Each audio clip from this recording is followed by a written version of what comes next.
Универзитетот Свети Климент Охридски од Битола ќе соработува со Министерството за образование и наука од Израел. Ваква идеја падна на работната средба која се одржа во Битола, помеѓу ректорот на Битолскиот универзитет Сашо Коруновски и проректорите Елизабета Бахтовска, Виолета Маневска и Маријан Ангелески, со Леа Дабичаки од Израелското Министерство за образование, која воедно и предавач на бројни високообразовни институции во Израел.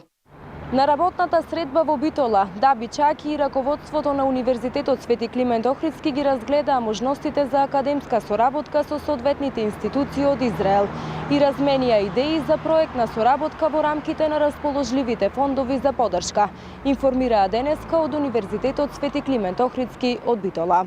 Од секторот за односи со јавност при Универзитетот Свети Климент Охридски од Битола посочуваа дека во текот на минатиот месец, односно пред летниот семестар кој почна на 1 февруари, реализирани се или афирмирани и други меѓународни активности. Во тек е јавниот повик за учество на 5-та меѓународна конференција за апликативни интернет и информациски технологии, која годинава на 3 и 4 јуни ќе организираат Факултетот за информатички и комуникацијски технологии од Битола и Техничкиот факултет Михајло Пупин од Зрењанин, Србија. Тема на оваа конференција е истражувачкиот и апликативниот аспект на научни теми од областа на информатичката технологија, информираат од Универзитетот Свети Климент Охридски од Битола. Од УКЛО исто така додаваа дека во соработка со амбасадата на САД објавен е повик за програмите за студиски престој во Соединетите Американски држави, во рамки на Фулбрайт програмата во која студентите со завршени студии од прв или запишани на втор циклус може да аплицираат за истражување или мастер студии најдоцна до 31 мај годинава.